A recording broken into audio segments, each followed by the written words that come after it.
Chakrajatam Sahagana Raghunathanvitam Tvam Sajivam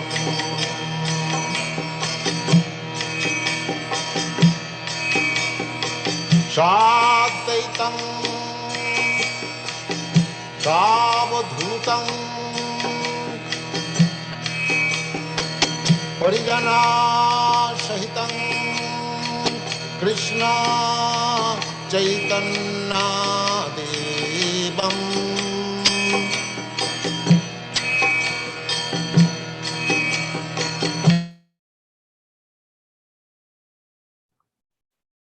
Dear devotees, Dandavat Pranam. Welcome to Nityam Bhagavati Sevya. Today we are very happy to have the association of His Grace Sivatma Govinda Prabhu. He'll be sharing Bhagavad Katha from 4th canto, 21st chapter, 25 and 26 verses. Hare Krishna Prabhuji, Dandavat Pranam. Hare Krishna Prabhu. Thank you very much. Yes, Prabhuji, we can start. Om Jnana Timirandasya Jnana Shlok. Om Namo Bhagavate Vasudevaya. Om Namo Bhagavate Vasudevaya. Om Namo Bhagavate Vasudevaya.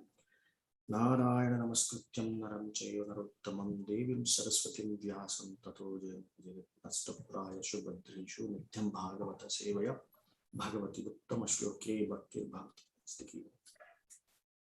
Hare Krishna. Welcome to today's discussion from Srimad Bhagavatam. As Prabhu mentioned, Canto 4, Chapter 21, instructions by Mahārāja Pṛthu. So today's shloka will be text 25. Tat praja bhratu pindartam swartam evanasuyavaha kurthadokshadadhyas tarhi me anugraha kritha. So I'll just skip the word-to-word meanings. Translation. Pṛthu Mahārāja continued, therefore, my dear citizens, for the welfare of your king after his death, you should execute your duties properly in terms of your positions of Varna and Ashrama, and should always think of the Supreme Personality of Godhead within your hearts. By doing so, you will protect your own interests and you will bestow mercy upon your king for his welfare after death. So, purport by His Divine Grace A.C. Bhaktivedanta Swami Srila Prabhupada ki Jai. The words Adokshaja Dhyaha, meaning Krishna consciousness, are very important in this verse. The king and citizens should both be Krishna conscious. Otherwise, both of them will be doomed to lower species of life after death. A responsible government must teach Krishna consciousness very vigorously for the benefit of all. Without Krishna consciousness, neither the state nor the citizens of the state can be responsible. Pṛthu Mahārāja, therefore, specifically requested the citizens to set in Krishna consciousness, and he was also very anxious to teach them how to become Krishna conscious. A summary of Krishna consciousness is given in Bhagavad Gita, 9th chapter, 27th verse. Yat karoshi yad asnasi yad jushosi dadasi yat tapasyasi kaunteya that Kristavatmad arpanam. Whatever you do, whatever you eat, whatever you give in charity, and whatever penances you undergo should be done in Krishna consciousness or for the satisfaction of the Supreme Personality of Godhead. If all the people of the state, including the government servants, are taught the techniques of spiritual life, then although everyone is liable to be punished in different ways by the stringent laws of material nature, they will not be implicated. Hare Krishna.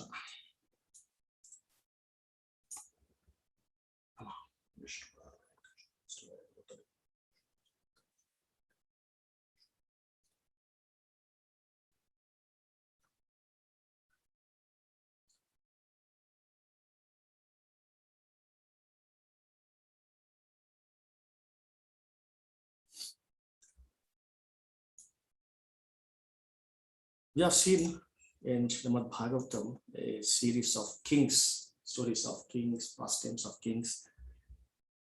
So this is kingdom, ruling kingdom is closely related to a very important point of today's topic actually. Each and every king or a politician, whatever it is, this particular logic is applied. So from this verse, the important points can be noted, can observe, there is a sambandha, that is citizens and the king, that is a sambandha, and abhidaya. What is that? Abhidaya is their duties. King's duties and the citizens' duties. And what is the prayojana of that? Protect one interest and king's welfare. So one's own interest and as well as king's welfare is taken care. Another main topic discussed here is Varna and Ashrama. This particular Varna and Ashrama, which is being discussed here, it is not just ordinary Varna and Ashrama.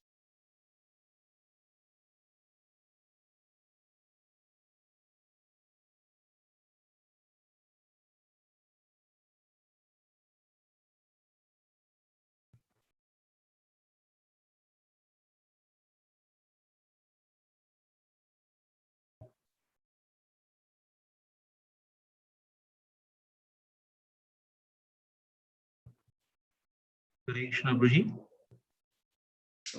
Different qualifications, and Varnashrama Dharma is a universal principle.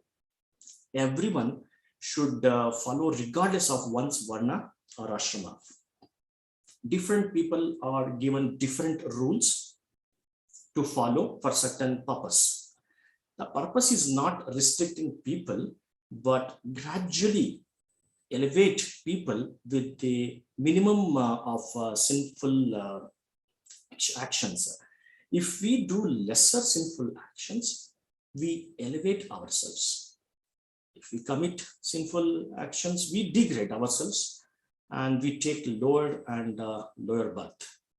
That is the principle of karma. So to ensure karmas are good and elevate oneself, there are rules and regulations, in this case, which is called as Varna and Ashrama. So in this way, anyone can elevate no matter one's position is for his progress. One who comes to Sattva Guna, the next stage is liberation. To go beyond the oneness, that's what it means.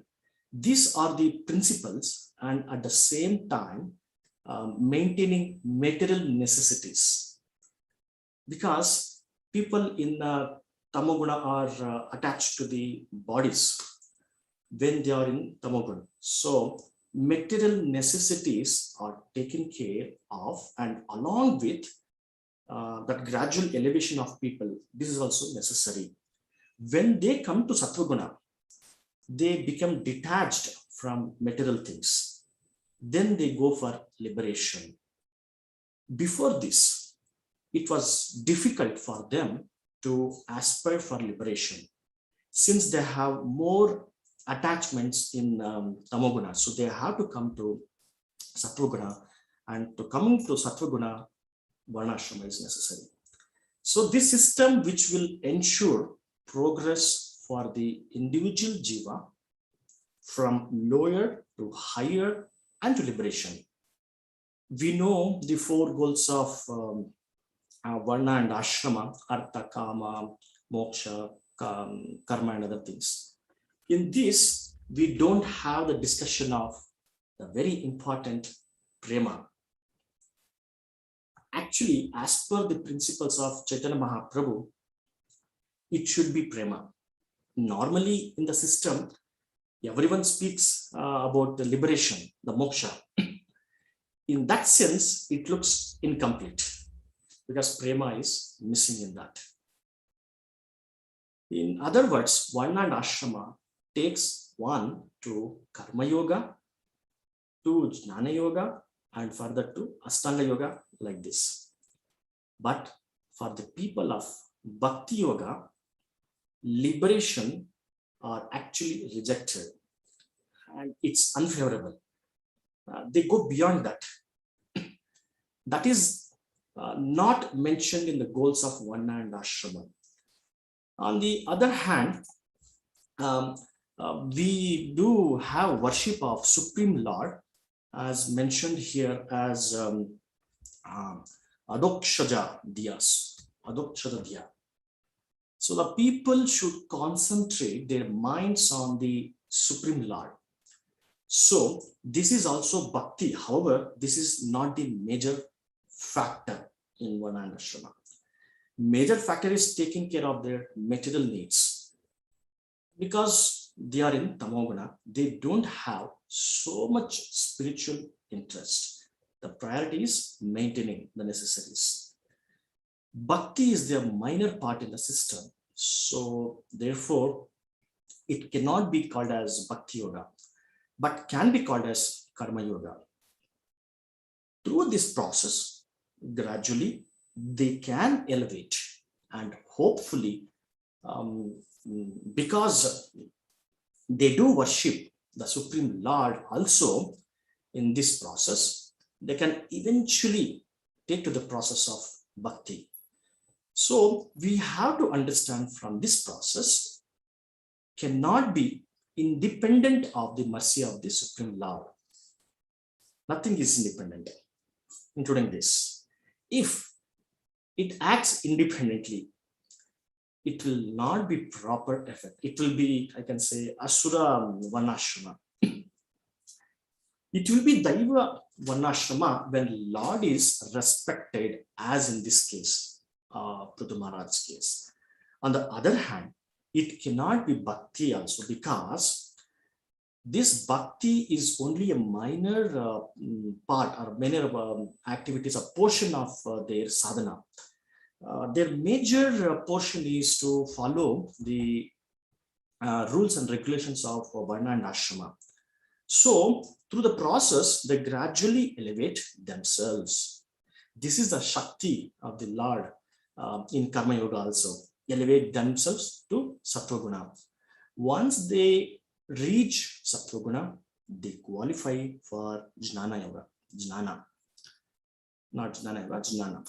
And Lord empowers Jnana also. If Bhakti is included as a minor factor, then it will be Jnana Yoga. This allows a person to get liberation, but as we all know, liberation is not the goal of bhakti, and bhakti, which is the higher process, higher than that. So this process are dependent on bhakti. Any process is dependent on bhakti to get their results.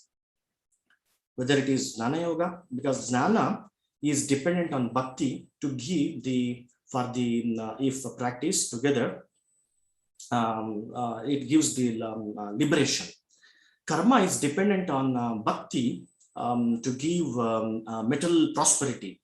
So bhakti is not dependent on karma or jnana for yoga, that is linking with Krishna.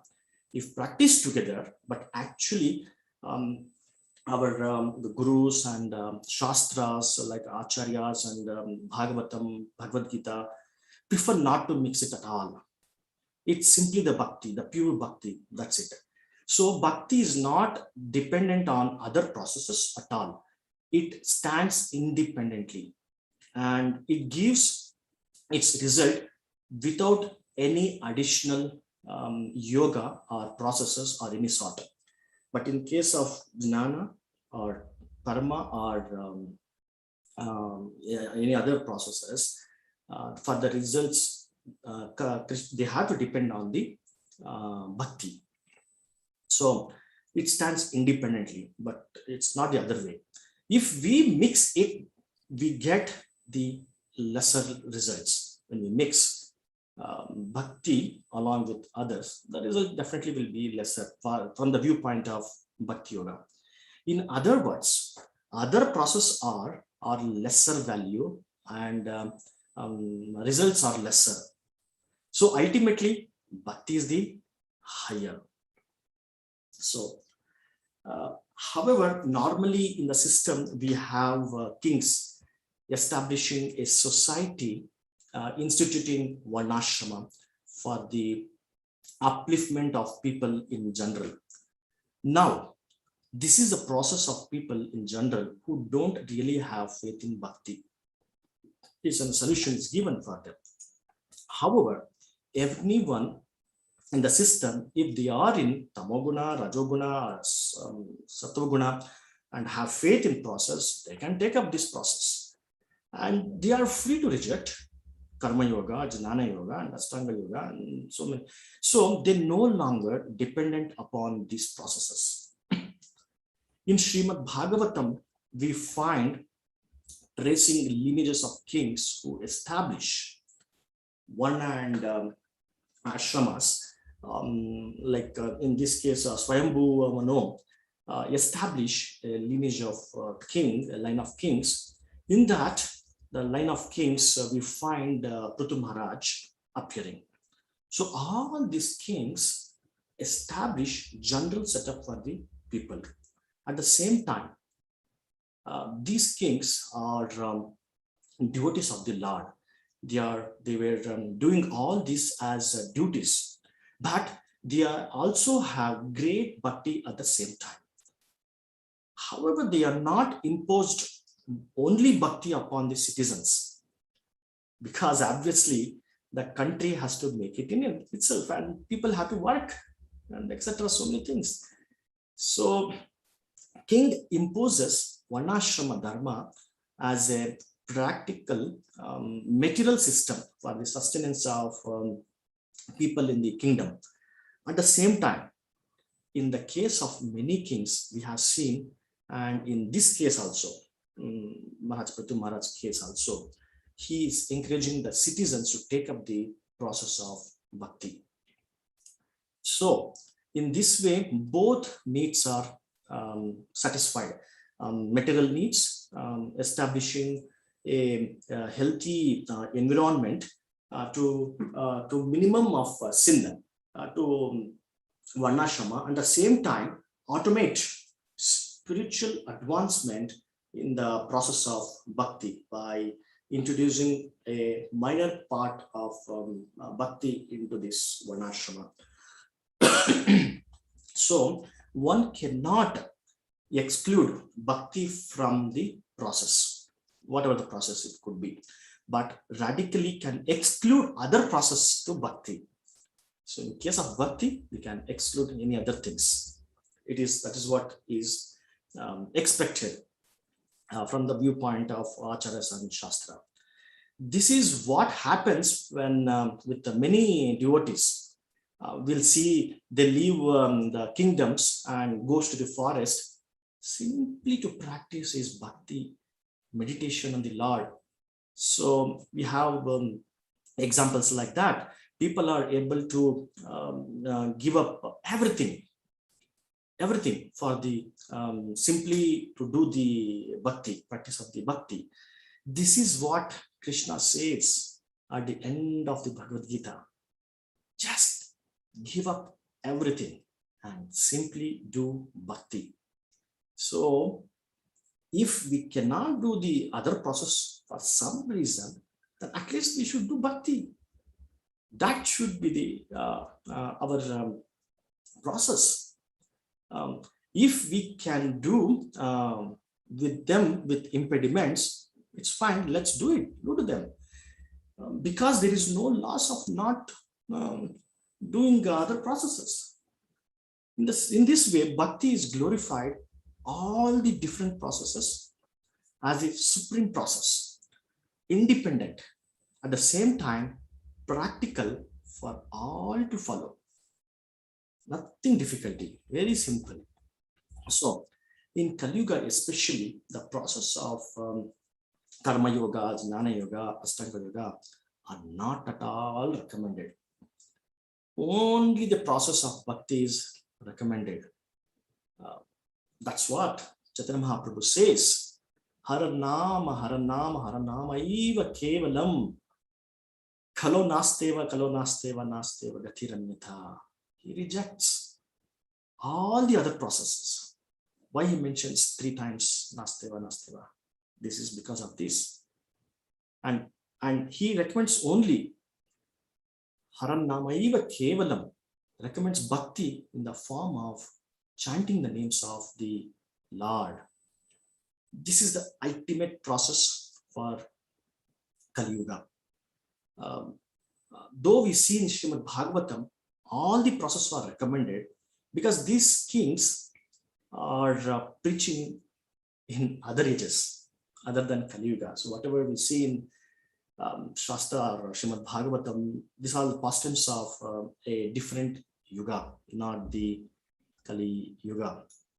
So this is about the Varnashrama, which is Mahārāja Pṛthu is trying to implicate in their system, then the Varnashrama system. The bhakti is introducing there. So it's all because the now Mahārāja Pṛthu is a king. So authority comes with responsibility also. So it's a responsibility of the king. Before actions, after actions, the results are there. They are equally shared among deities and citizens. So duties of the citizens also is important there. So we'll just try to understand the next verse also.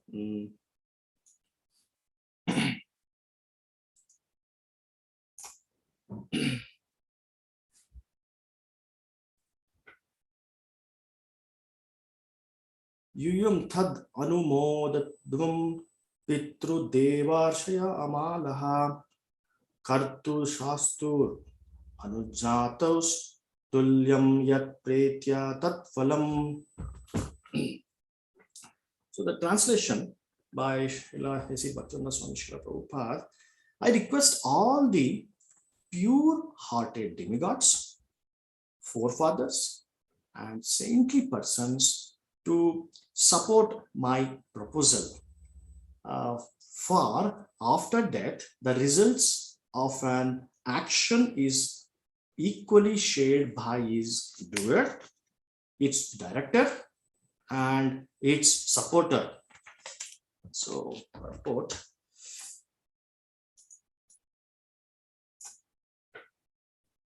The government of Pṛthu Mahārāja was perfect because it was administered exactly according to the orders of the Vedic injunctions. Pṛthu Mahārāja has already explained that the chief duty of government is to see that everyone executes his respective duty and is elevated to the platform of Krishna consciousness. The government should be so conducted that automatically one is elevated to Krishna consciousness. King Pṛthu therefore wanted his citizens to cooperate fully with him. For if they assented, they would enjoy the same profit as he after death. If Pṛthu Mahārāja as a perfect king were elevated to the heavenly planets, the citizens who cooperated by approving of his methods would also be elevated with him.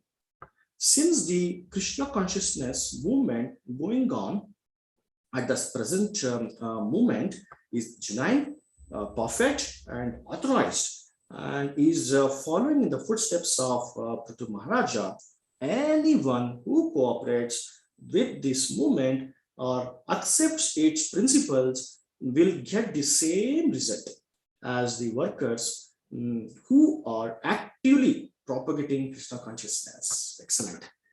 So here, Pṛthu Mahārāja, from this shloka, what we the observation requesting everyone. Pṛthu Mahārāja is requesting everyone to follow the system of the Varnashrama, the rules and regulations of Varnashrama, and also to worship Supreme Lord.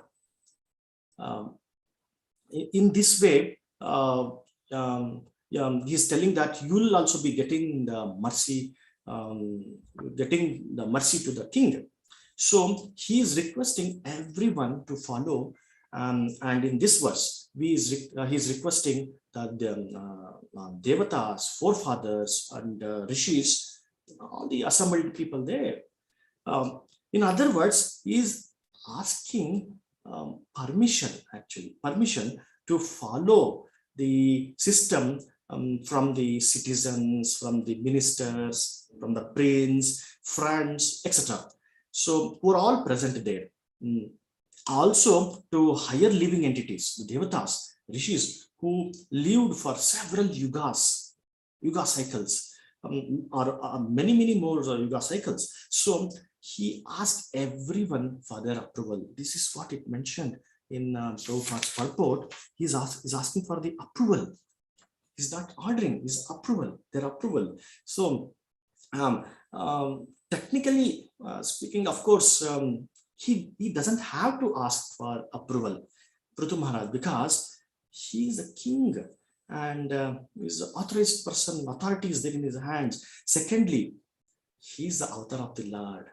So he executes everything perfectly without seeking permission or approval is not necessary, but as a matter of respect to everyone from the point of his authority as a king, as a matter of respect to everyone, to show that his powers should not be used in an exploited way. He is asking permission from everyone. So in other words, he is acting in democratically, yes. So he wants to involve, is asking everybody's involvement, everyone's to approve this. So he's asking, do you approve this system? To institute this system in our society? He's asking, he's asked everybody from top to bottom of his kingdom. So kingdom means, though, I mean, that time it is not just a part of the Mother Earth, it's entire Bhumandala, entire universe. He was a king. So that such a great person is asking from each and every person the permission. This shows he's very considerable nature of a king. We can observe in his behavior. He wants everyone to involve in making the decisions. And one reason he gives here, he wants to do this because for his future life, Of course, he's not an ordinary living entity to look after his future.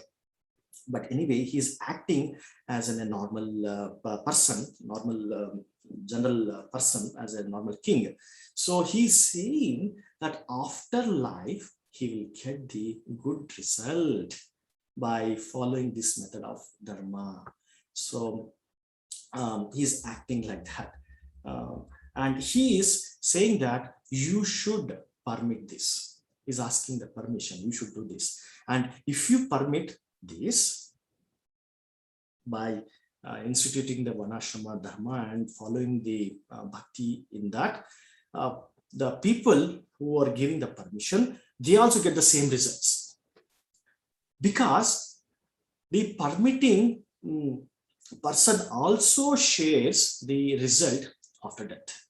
So whatever good results he gets, people also gets by permitting this. So he is asking to be part of that. So one who actually does the actions, which is Pṛthu Mahārāja, that is also been shared. And those who permitted that is the citizens, devatas, rishis, and etc.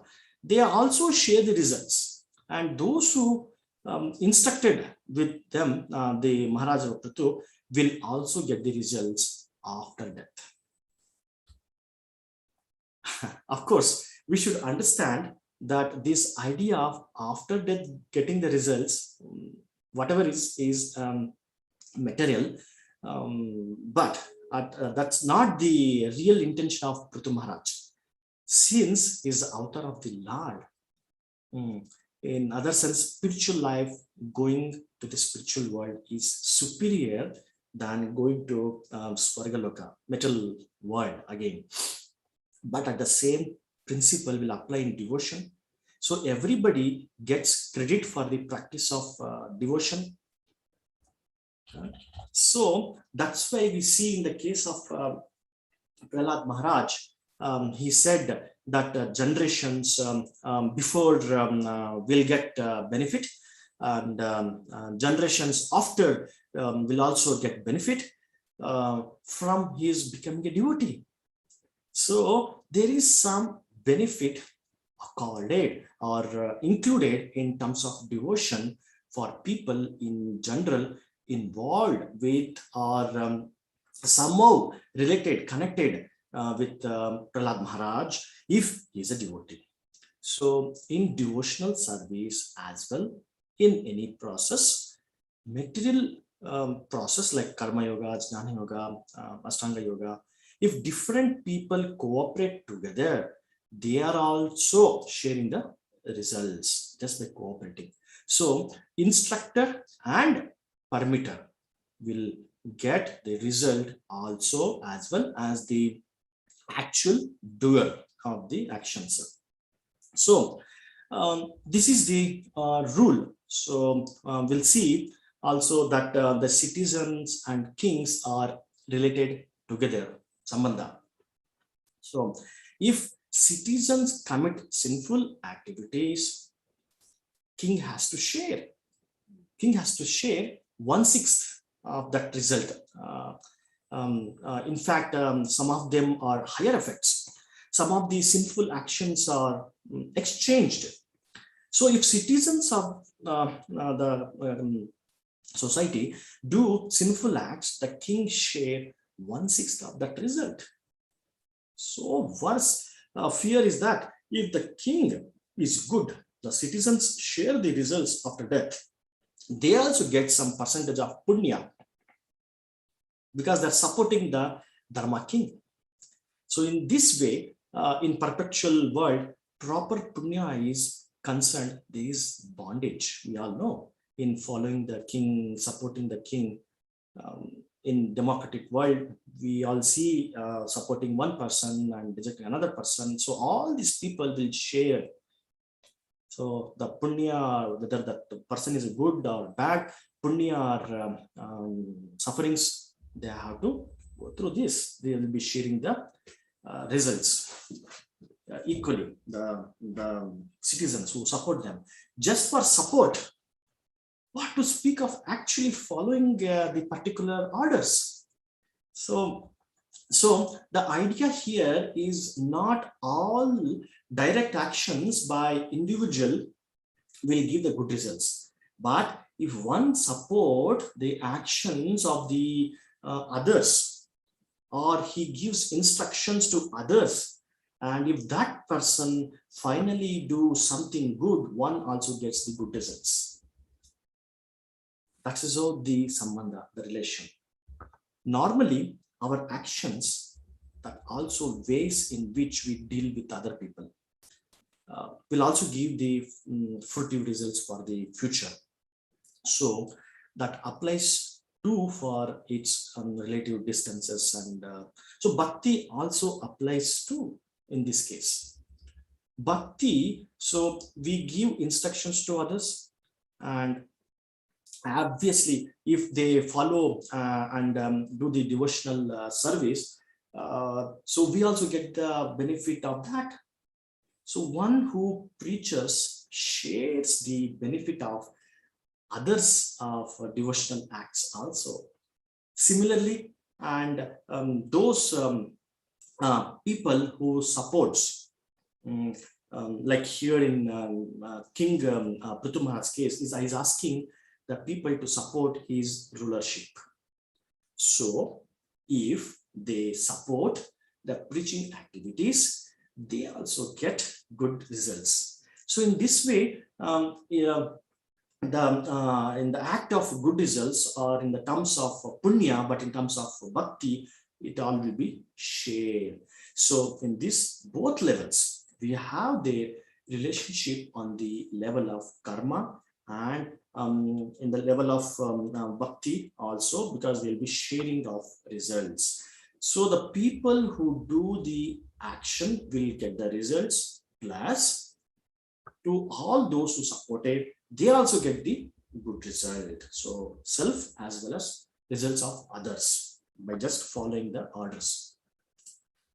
So we can see the case of like Haridas Thakur mentions that chanting of Harinama loudly, very, very loudly, and chanting of Hare Krishna mantra loudly, for the beneficial, for most benefit to seek to chant loudly, more than he was preferring loud chanting than the chanting silently, or without no voice or something like that, as it will give others also benefits. By getting other benefit, he is instructing to others, so preaching. By others getting benefit, if they take up the chanting, he will get more benefit just by chanting loudly. So in that way, preaching of holy name gives us the very, very higher benefits. People will share the results of others as well.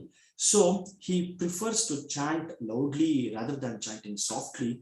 In this way, he will get the benefit of giving others also. He's giving and also taking. So one of the principle of Mahaprabhu's movement, the principle, of course, is chanting names of the Lord, but the other principle is to distribute the holy names of the Lord. That's why distribution of holy name is called as Nama Hatta, the distribution of Nama, the store of names of the spiritual names of Krishna, the Lord. Nama Hatta is a store. So not we just chant and become devotees of the Sankirtana, but also we will spread the Sankirtana movement. And that way also we advance, because we give teachings to others as instructor, as the instructor we give them, and also because we are instructing, we also get the benefits. That's how we are benefited. Therefore, Mahaprabhu encourages this movement that everyone should take up the chanting of the holy names, and should also distribute same to others. If other person also develops nicely and performs bhakti, then he shares the results of that to the person who instructed. So in this way, preaching on behalf of Supreme Lord is very powerful means, not only for others advance, but also for the self-advance. So representing Mahaprabhu. Therefore, Lord Chaitanya's movement, Mahaprabhu's movement, consists of developing the taste for the holy name for ourselves, also to give holy names to other people to act as instructor. So he always says to whomever you meet, whomever you see, instruct, ask them to chant Hare Krishna Mahamantra. Therefore, of course, we have seen we have the ninth offense of holy name. We can see that some sort there is a ninth offense, like do not preach to the faithless person. So therefore, a devotee has to be very careful how to implement the preaching. Nevertheless, Mahaprabhu seems to be disregard to this. It looks like that, but not like that. How do we understand? Because he preached or instructed everybody, whomever he sees, whomever he meets, everybody is being preached. Therefore, Nityananda Prabhu and Haridas Thakur preached to the Aparadhis. Who are those very great personalities? We are still remembering, even after 500 years, Jagai Madai. So this looks like a contradiction. How can they preach to the Aparadhis? So principle of Lord Mahaprabhu is that we expose, this is the logic, we expose everyone to chanting of the holy names, so that Aparadhis or offenders hear the names.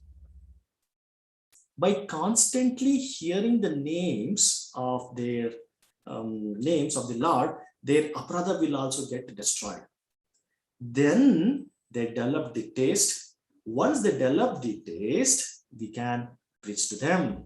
So before preaching, we have to purify them. To purify them, what is the means?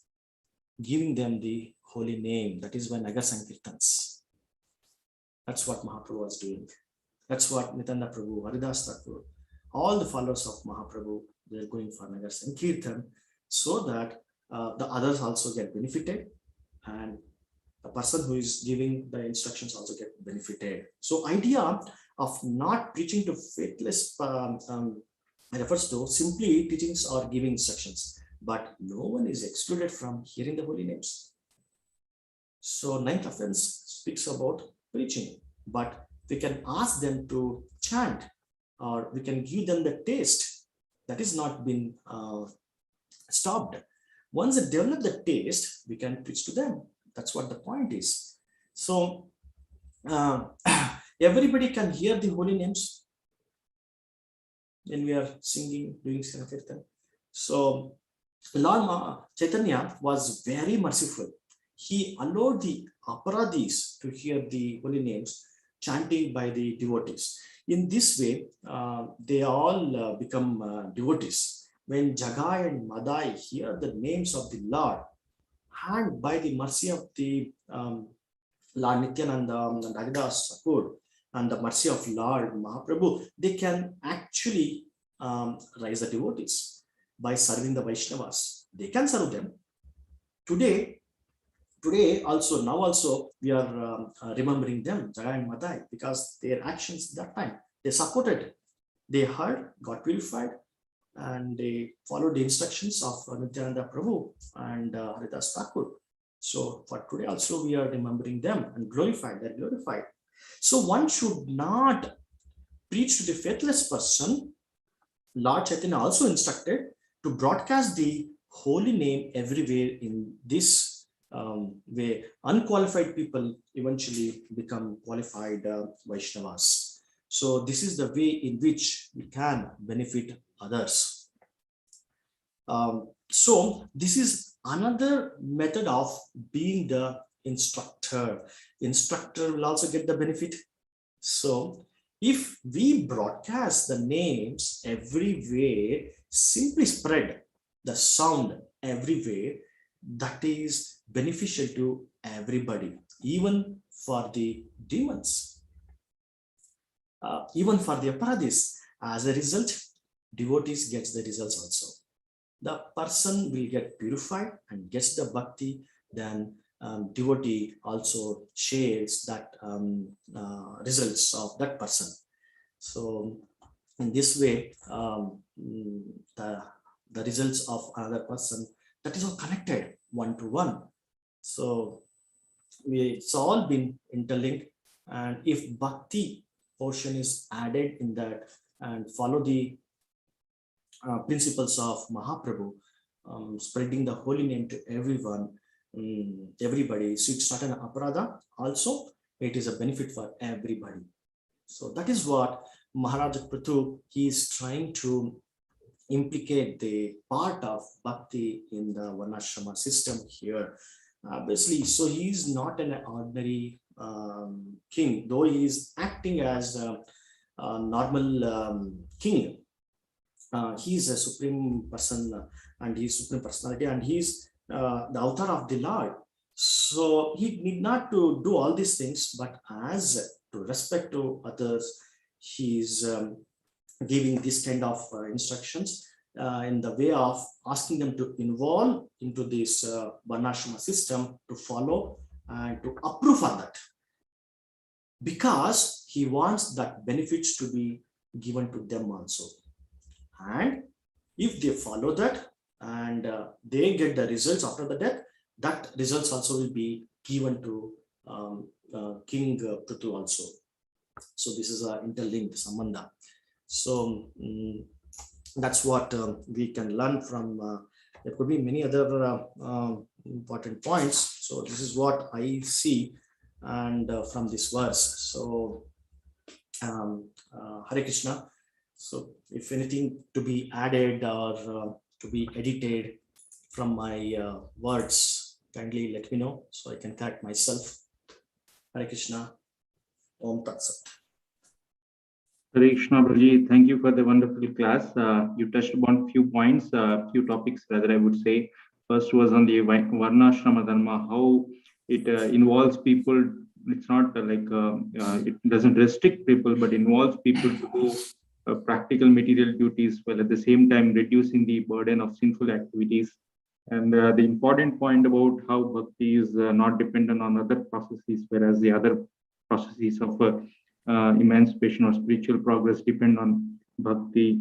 And definitely on the point of how cooperating through cooperation one can get derive mutual benefits for the people in general, how kings involve them to participate or take their they take their acceptance to do pious activities. Likewise for devotees, if we do preaching or if we do Harinam, we could benefit others and we could also get benefited in return. Thank you very much. Devotees can unmute themselves to share any reflections or if they have any questions.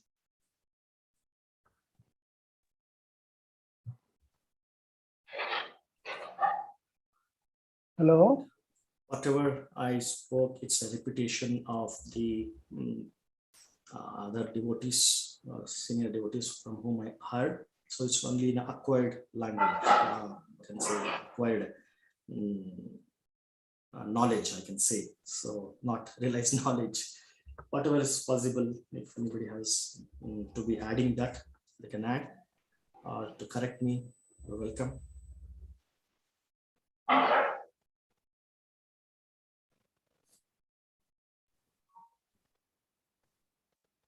Hello. Hare Krishna.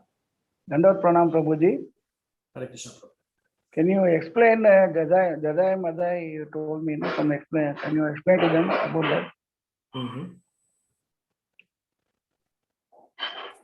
So connected to this topic, where Mahaprabhu was very merciful in not committing the ninth offense, also to make the others also benefited, he introduced for Sankirtana.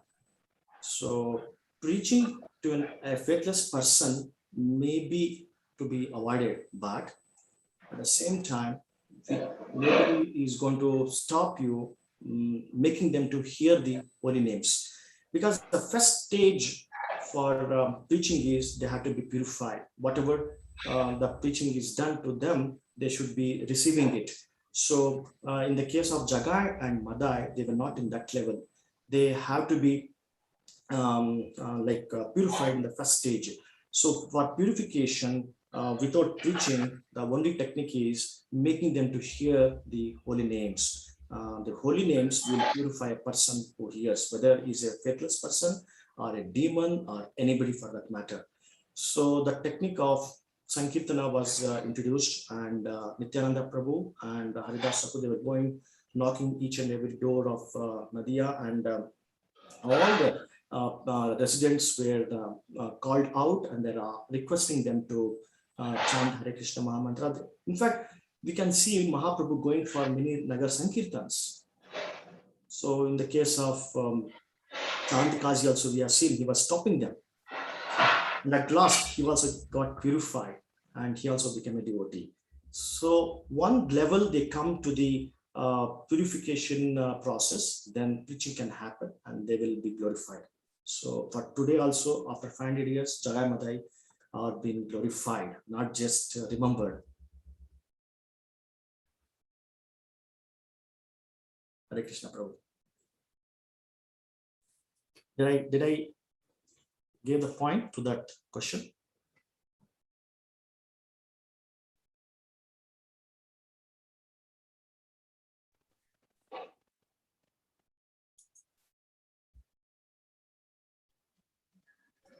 Hare Krishna, Prabhu. Dandot pranams. Thank you for the wonderful class. Wonderful lecture in the morning. Thank you so much, Prabhu.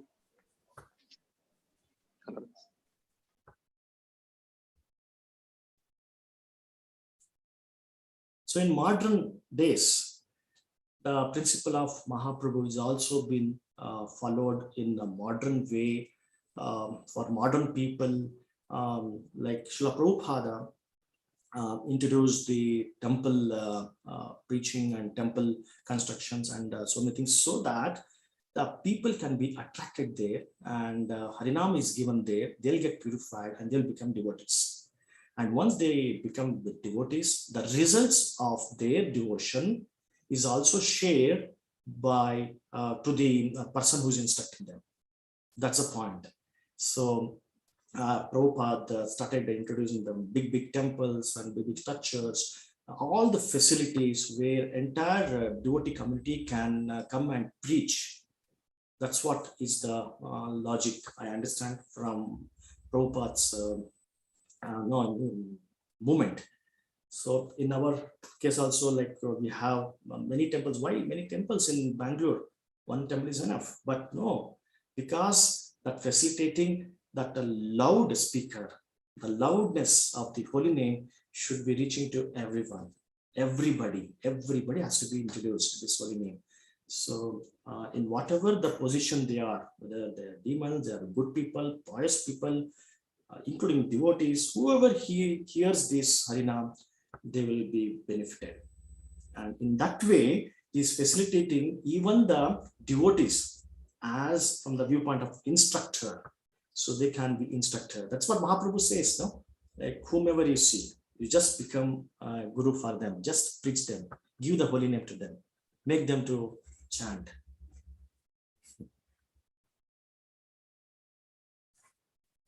Hare Krishna, Prabhu. Yes, Prabhuji. Thank you again for that, emphasizing a lot on the preaching and on how we can benefit others and get benefited in the process. Thank you. Unless devotees have any questions or any points to share, we can conclude for today and meet again tomorrow. Thank you again for your time, Prabhuji. We'll conclude with Vaishnava pranams. Vancha kalpadurubhasya Patitanam pavanebhyo Vaishnavibhyo namo namah.